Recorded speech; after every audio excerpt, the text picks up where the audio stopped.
No justice. No peace. No justice. No peace. Big Robert Coleman. Hello, hello. Thank you. Thank you guys for coming. I really appreciate it. Louder. Woo! Okay. It's out of my comfort zone, but I'll pull it off. Okay. Today we're here to speak on the ongoing hazards and working conditions of AC Transit. While working during this pandemic, the fact that we are not getting compensated or not appreciated as we should be. Give it up. I do want to say, when I say give it up, you say hazard pay. Give it up. While others take off and work from the comfort of their homes during this pandemic, the transit union, bus drivers, transit workers, mechanics, dispatchers, clerks, everyone show up for work. And when we go home, there's a chance that we take this COVID-19 to our loved ones. So give it up. This hazard, this COVID-19 is clear. It's not, sorry.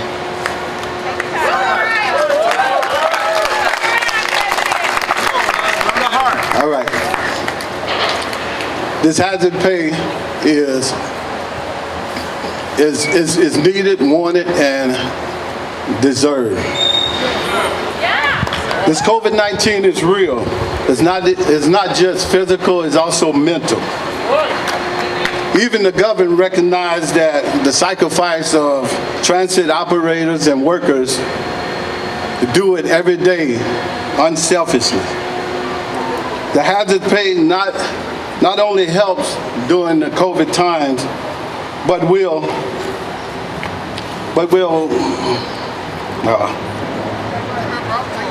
sorry. Woo. Thank you. Yeah. And call politicians to help and be a part of this. I'm gonna throw my notes away. Yeah, let me ring it. It didn't do no good. Yeah, we are all here for hazard pay. Every day we risk our lives, going to work every day, get spat on, and then have to take it home to our family. We deserve hazard pay. We shouldn't be out here begging for it. We deserve it. We deserve it. We deserve hazard pay. And I want to thank everyone who came out today to support this hazard pay. I want to give it up to the coalition that actually started it. I want to give it up to DSA and everyone that formed and helped this possible. I do want to say thanks for the International who also provided the t-shirts for everyone.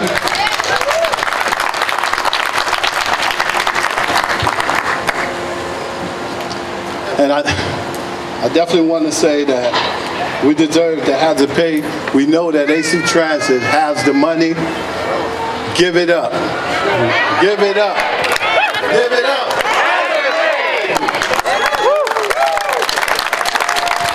An executive board member of the Oakland Education Association, and she's also a public transit writer. I would love to introduce Vilma Serrano Bautista.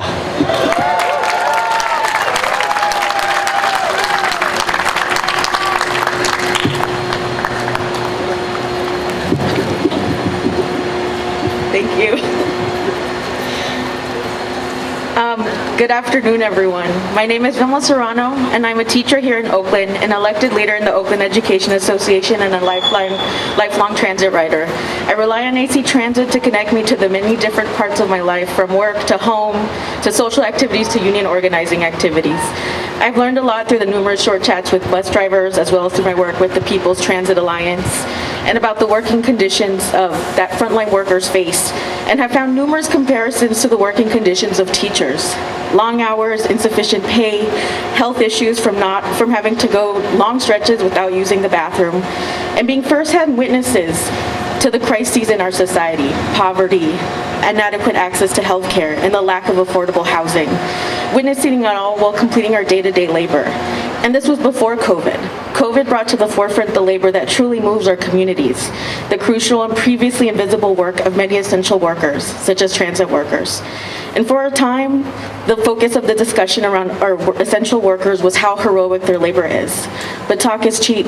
We must demonstrate our commitment to our essential workers by fairly compensating them for the risks they have taken, for the labor they have put forth, in the conditions that many of us did not have to experience because we were either working from home or able to safely shelter at home.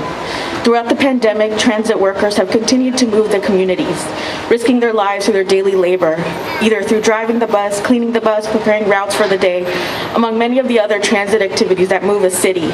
Our economic success and community connections were made possible through the sacrifice and labor of these transit workers. The just and fair thing to do in order to compensate for the invaluable labor of ATU 192 is back hazard pay. I am here with the honor of representing the Oakland Education Association and letting you all know that your fight is our fight. The 2,700 member strong Oakland Education Association stands in solidarity with ATU 192 and all the transit workers demanding back hazard pay now. Thank you.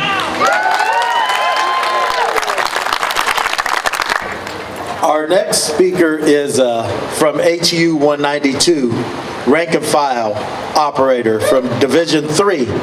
He's originally from Washington, D.C., and is driven from D.C. to the Bay twice.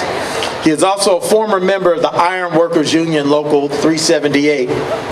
My brother, Aubrey Lampkins.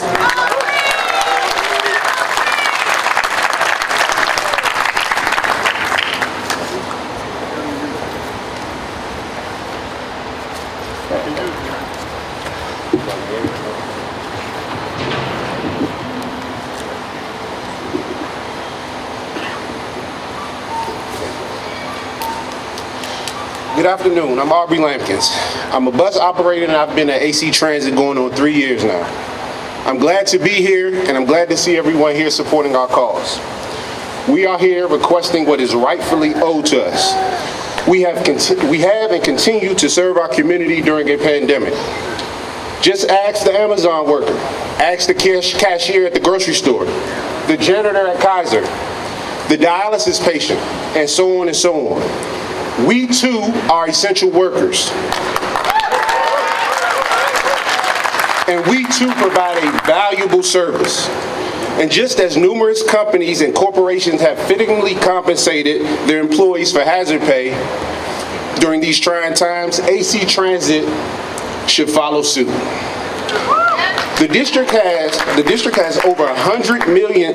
received over $100 million since the start of the pandemic and will continue to receive relief funds with the infrastructure bill signed by our president November 15, 2021. At this point, it's not a matter of having enough money to provide the hazard pay, but rather a matter of when. When will AC Transit provide the hazard pay? And at this point, it's a morality issue. I would like to challenge AC Transit to make a just decision.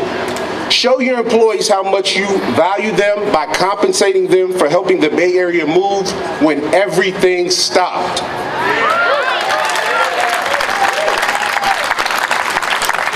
ATU has battled not only the physical toll of the pandemic, but the mental toll as well. Living in fear of the unknown. Not knowing if we've contracted the virus ourselves, not knowing if we're giving the virus to our families, and just being fearful of every sniffle, cough, and sneeze. The passengers are also as volatile as ever with the stress and strain of the pandemic, making them highly unpredictable. Ultimately, we just want to be acknowledged for the sacrifice we make and the risks we take as frontline workers. AC Transit should do so by implementing hazard pay. Thank you. Our next speaker is the co-chair of the East Bay DSA and a labor organizer at SEIU, Shane Ruiz. My name's Shane Ruiz. I'm co-chair of East Bay DSA. We're here today because people all across the country, workers like you, are taking matters into their own hands. People are finally saying enough is enough. 10,000 John Deere workers just won a historic contract fight after a 5-week strike in Iowa. In our own backyard, Kaiser engineers are approaching 13 weeks on strike, and just a few days ago, 50,000 Kaiser workers went on sympathy strike with them, the largest sympathy strike since the Pullman strike in 1894.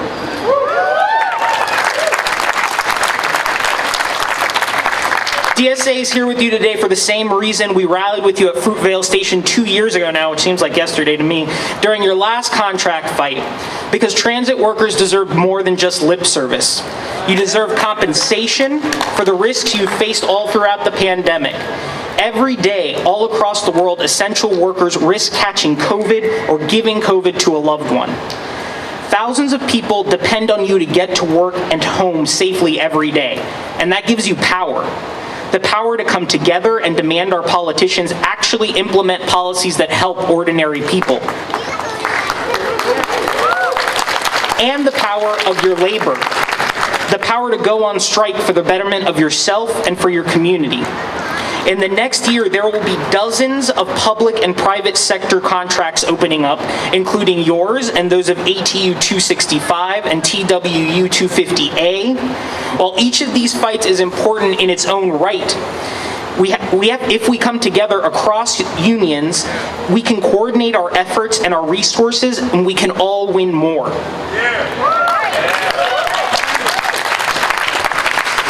But y'all already know this. In fact, we're meeting today on the 75th anniversary of the 1946 Oakland General Strike. Y'all know about that, huh? It was an event that was sparked when an ATU 192 carman, Al Brown, stopped his streetcar in front of the retail workers' picket line on Broadway, took out the controls, and left his cars, encouraging his brothers and sisters to do the same.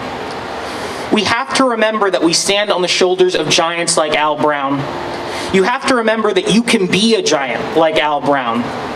Maybe now, 75 years later, it's time we remind the business class of Oakland that we are giants.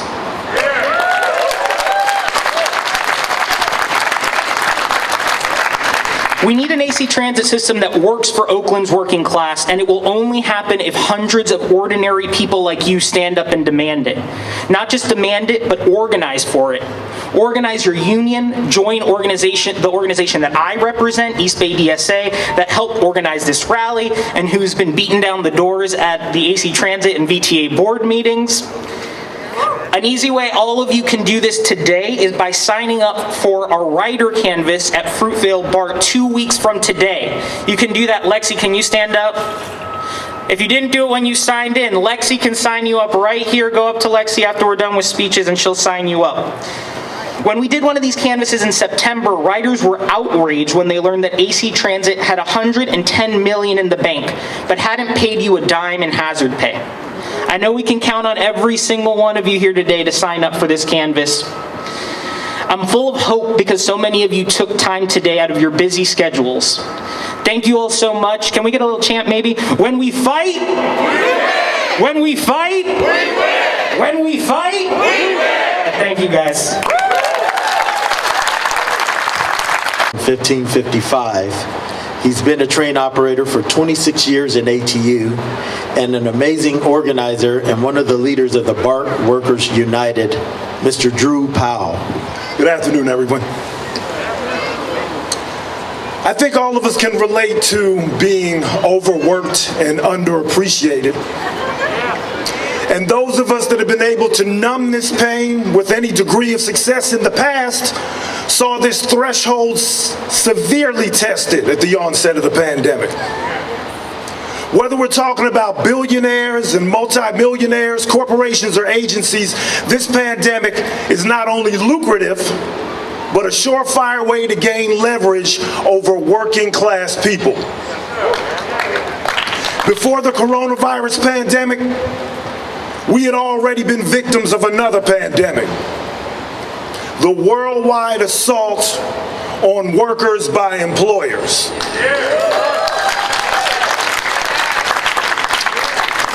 Which, of course, isn't a virus, but has been inexhaustibly viral. At the Bay Area Rapid Transit District, where I've been employed for over 26 years, the root problems are the same, but the pandemic has made BART's excuse to make the bad worse. Our system service workers entrusted with keeping our stations clean have faced even more understaffing issues with unreasonable workloads that continue to get even more unreasonable. Our utility workers, who are responsible for keeping interior and exterior of all the trains presentable, have had tasks added to job duties which add to the infeasibility of any realistic completion. Our station agents, who are already our full-fledged crisis intervention counselors, are constantly set up in situations ripe for confrontations by irate passengers. Our train operators have been told that they can no longer demarcate social distance zones while operating trains and are subject to discipline if they continue to do so. Our resilient shop personnel have to manage a somewhat unmanageable new yet incomplete fleet of trains, almost entirely software driven, with manufacturer software updates missing the mark. This puts an enormous amount of pressure on our shops to repair and maintain BART's ailing, obsolete legacy fleet, which could have been decommissioned 2 decades ago if infrastructure was a priority.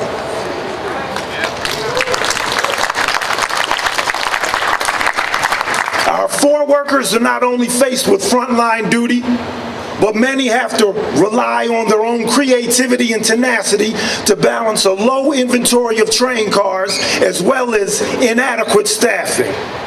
To incorporate them both into an inherently flawed schedule approved by individuals who are not affected at all by the repercussions.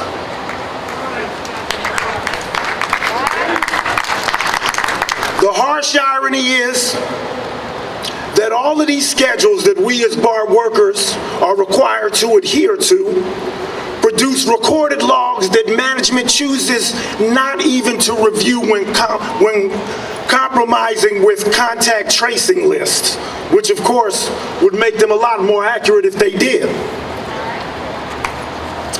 The powers that be were quick to designate services that were essential. They were quick to designate workers that were essential. To adequately maintain these essential services, public transportation became essential by default.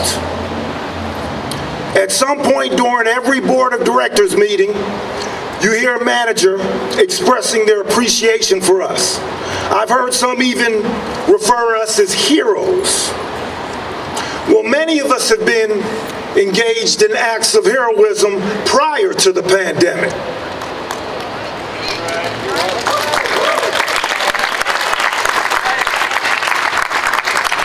But let's just consider the pandemic. We've been heroes for well over 500 days. It would take bosses 1 day to grant us all hazard pay, and it wouldn't even be asking them to go above and beyond to be heroes.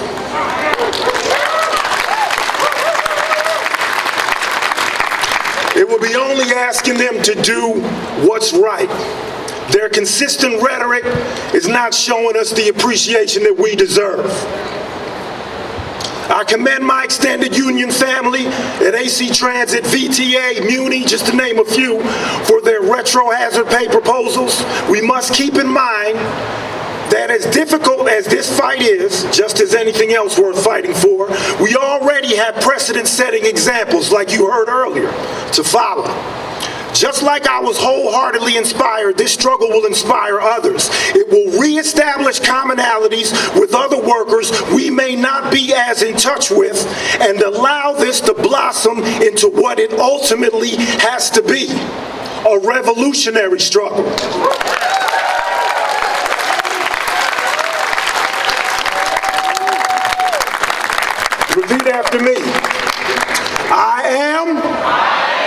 a revolutionary. I am a revolutionary. Enjoy the rest of your afternoon. So the next person that I want to introduce to you is a brother that I've known a long time. We go way back.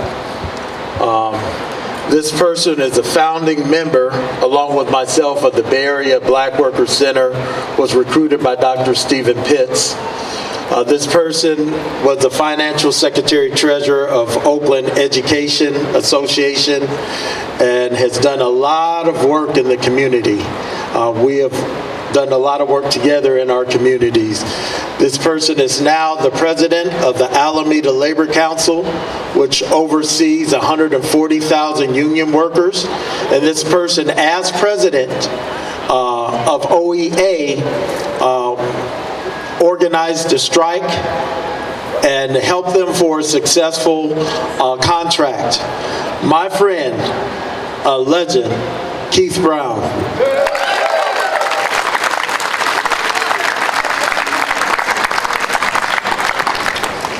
Thank you, Nathaniel, for those kind words. I'm humbled by those kind words, but I'll be remiss. Nathaniel, you have been a mentor to me in the struggle, and appreciate your work on the Alameda Labor Council's Executive Committee. Thank you, brother.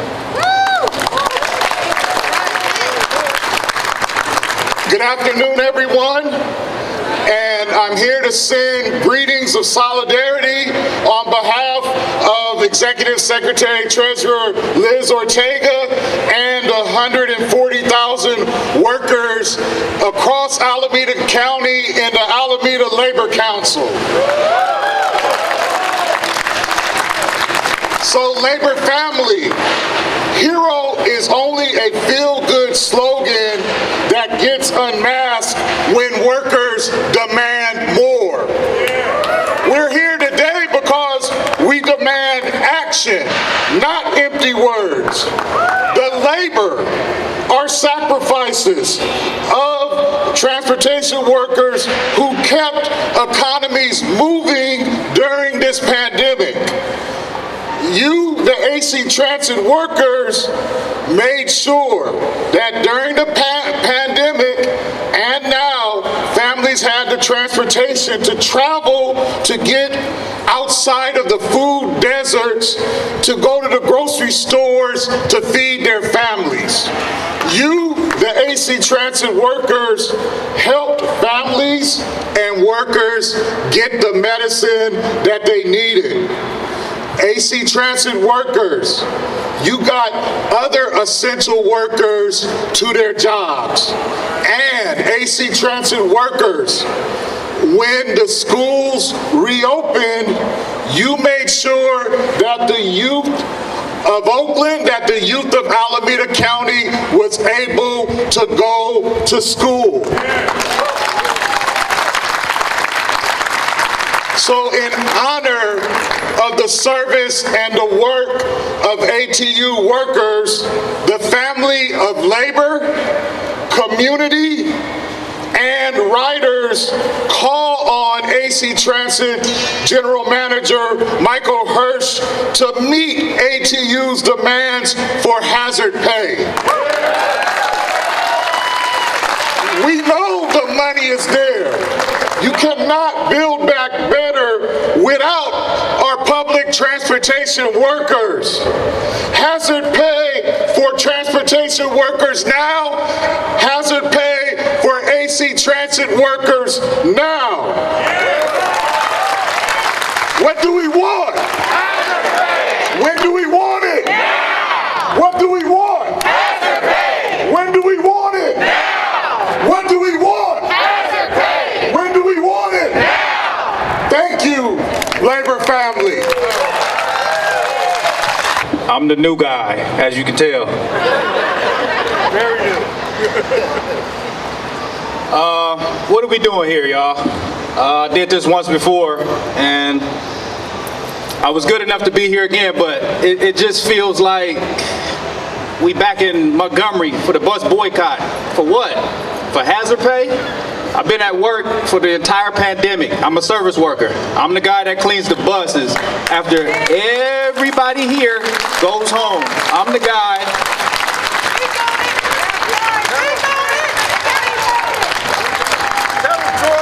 I got it right this time. He got it right, y'all. They told me to write something, but I'm gonna read what I wrote, but at the same time, it just feels unreal to be up here asking AC Transit after, even before they got the money. I didn't even know they received all the money. I'm hearing this now. This is news to me. So this ain't even about the money. It's just the morale for me. To be up here asking these people who work at home. I had an interview the other day, and the HR lady was at home. The baby was in the background crying.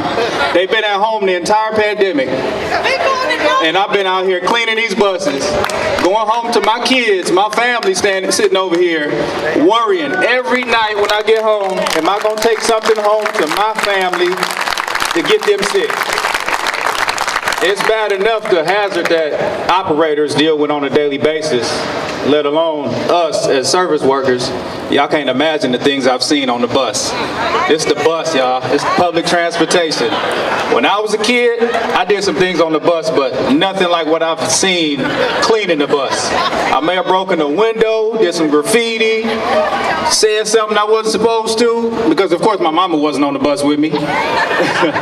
But cleaning the buses, y'all can't imagine. It's like cleaning in an outbreak. It's like the movie Outbreak. You're scared to touch anything. It's that frightful, you know, and the stress of the daily work that you do, combine that with the COVID, you can't imagine what people go through just to go to work. And to be going to work during the pandemic and then having to beg AC Transit for something that should have just been forthcoming. We shouldn't be here right now. It's Saturday. We should be out doing what we love, enjoying our family. This is Saturday, right? But here we are, Saturday afternoon, asking and begging AC Transit once again for something that should have just been from the heart, a gesture. It's not much, is it? Is it that much? What have we done not to deserve hazard pay? We're frontline workers, we're essential, we're vital. All these different names and tags that they give us, it's like a hashtag, but where's the show and tell? Let me just read something that I wrote. Maybe I can drive the point home to AC Transit.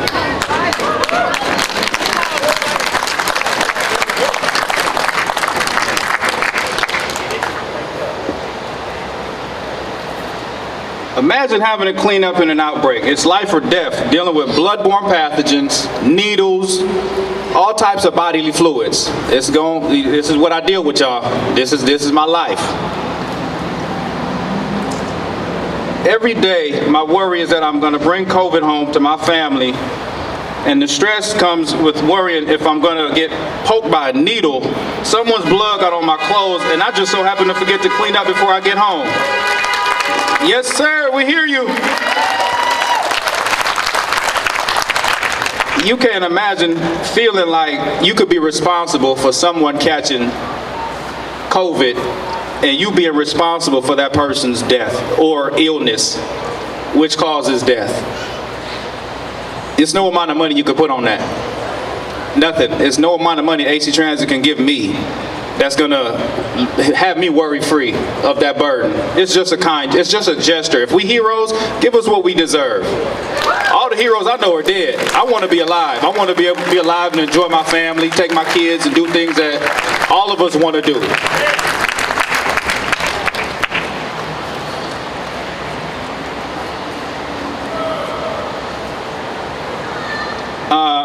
You know, it's from the heart, really. Give us what we deserve. Pay up now. You guys got the funding, all this relief money y'all got in funding, and we haven't seen any of it. The people that kept AC Transit going, when the world stopped, guess who was still on the road? AC Transit, right? Give us what we deserve. Thank you.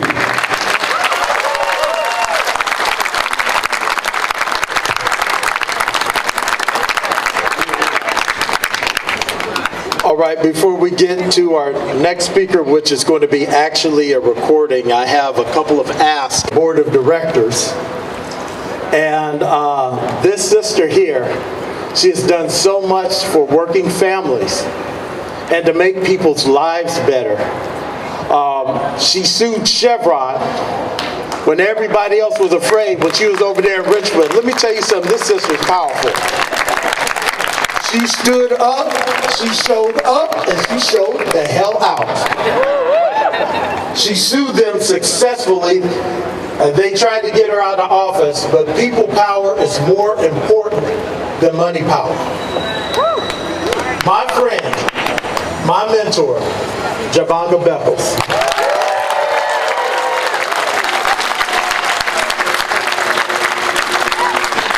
So much love for that brother right there. So much love for y'all. Good afternoon, siblings. Afternoon. This has been a really powerful day so far. Don't you agree?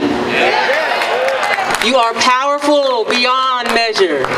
So I'm proud to be a part of this powerful movement. I'm so proud to stand in solidarity with all of you today. I'm glad to see you all here in good health. Because you have to be in good health to be a part of this, to be here. So many people are not. So much has been said today that just lights up my soul and lights up my heart. So many heartfelt stories that I won't repeat, but what I will do is reiterate the sentiment of what's happening today.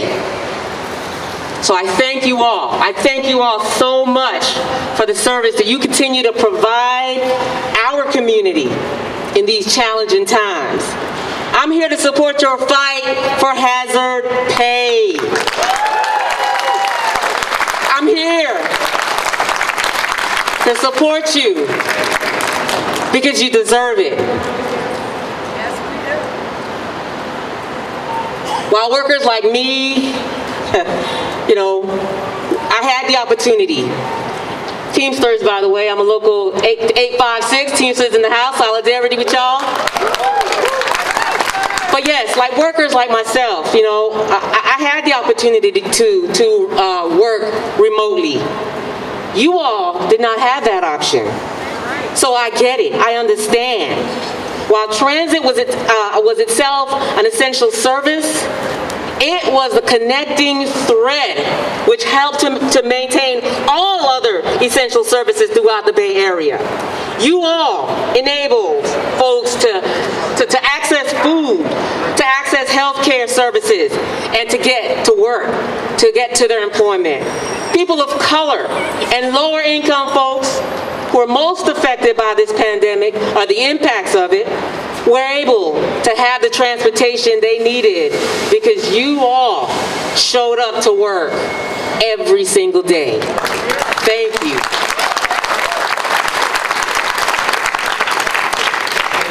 And you showed up every day at the expense sometimes of your own health and of the health of your families. Let's take a moment of silence, y'all, of silent prayer to honor those who aren't here with us anymore. Those that some of you personally lost in this pandemic, trying to earn a living in these times. So just let's take a moment of prayer and silence.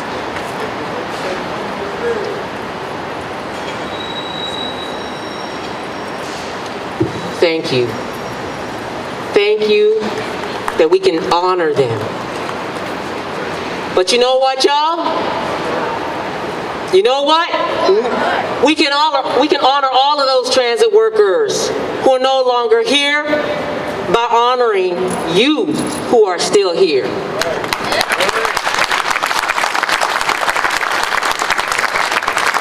You are heroes. And you do deserve to be compensated for the heroes that you are. And so I'm a board member. I'm on the board, y'all. And I want you to know I appreciate you. That's why I'm here. That's why I stand with you in solidarity, and I will always have your back. So y'all listen, what do we want? When do we want it? What do we want? When do we want it? Solidarity.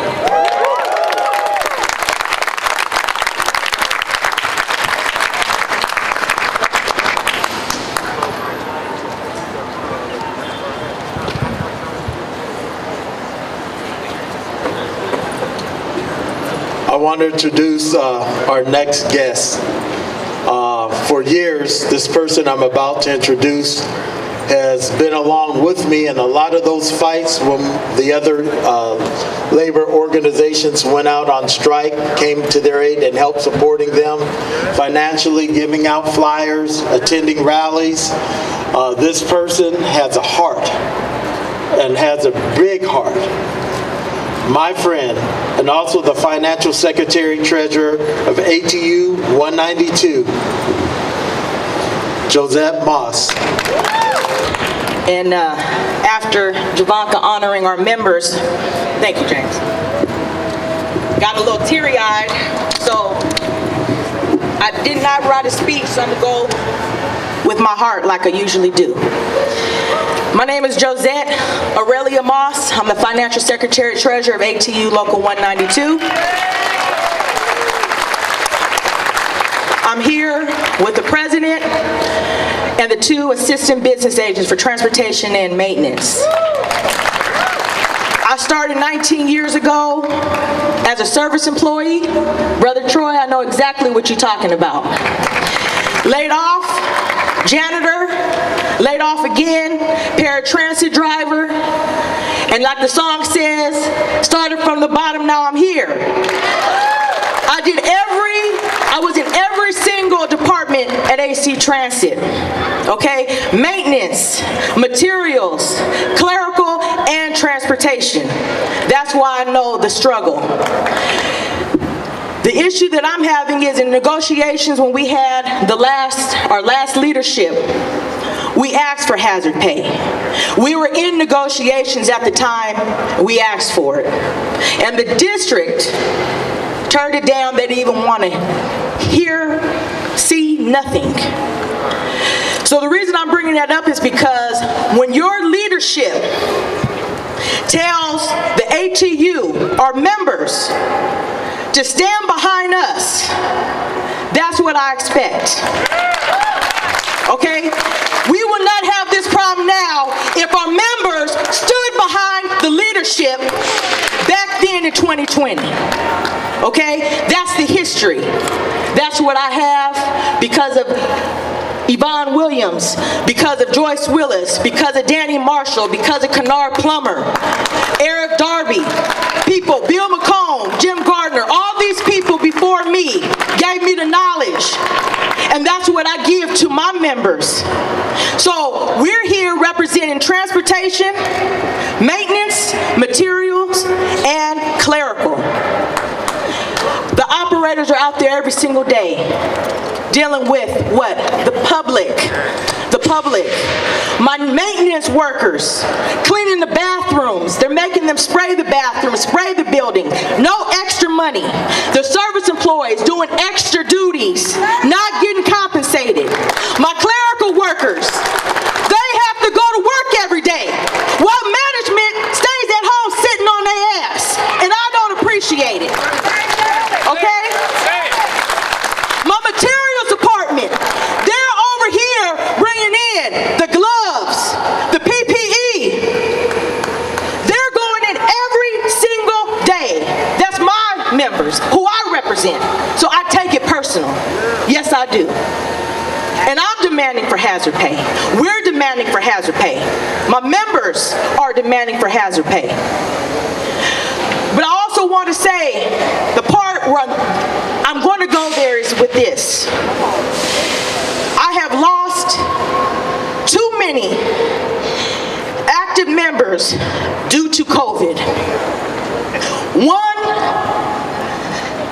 my brother that I worked with at Division 6 as a service employee. 44 years old, just passed away in July. And I was the first person that his fiance called to ask for guidance. Was me. So I helped her.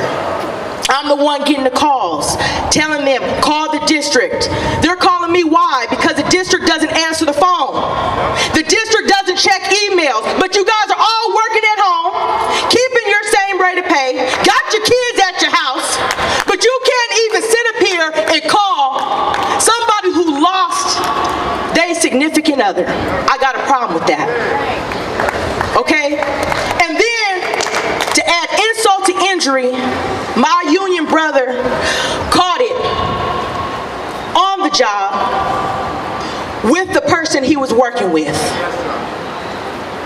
Okay? These are the calls I get. This is the behind the scenes I deal with every single day.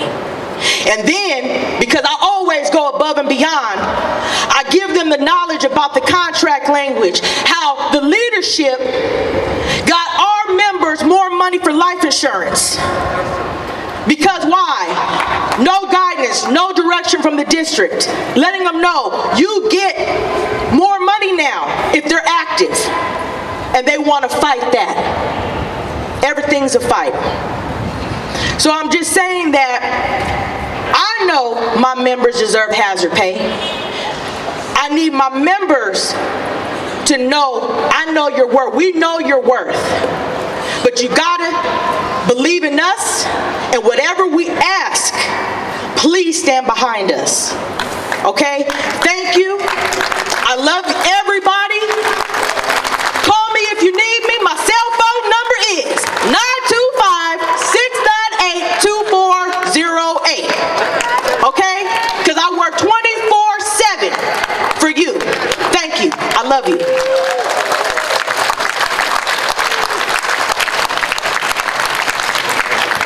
My next speaker is someone that was actually the longest serving president this side of the Mississippi for 12 years.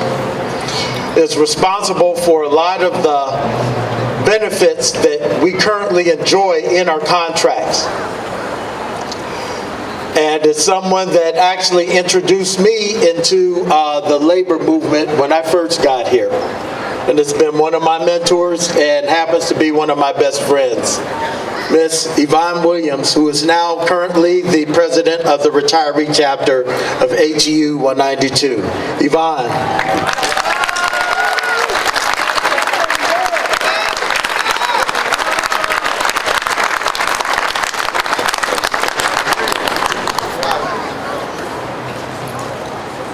Thank you. Thank you. Good afternoon, brothers and sisters. How you guys doing? Oh, I love you, my goodness, so much.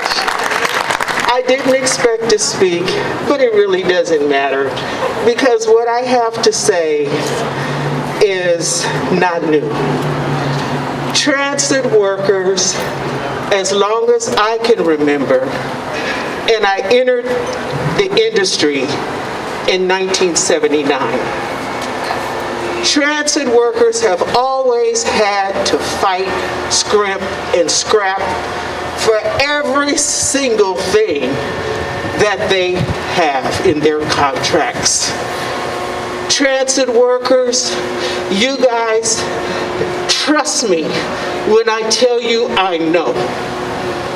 I know that every single day that you leave the house, unlike police officers and other public servants who are protected, you have no protections against bodily harm, against the infectious diseases that you are exposed to.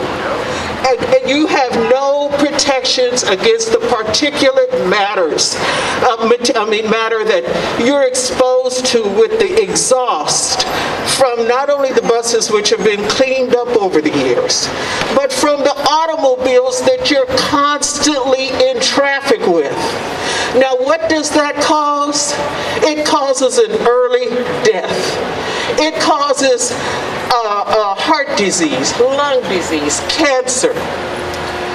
My brothers and sisters, I don't think it's possible, unless you're in this industry, to really explain why you should have hazard pay. Some people think it's because of the current pandemic, because of COVID. But I tell you that you should have had hazard pay because your jobs are hazardous.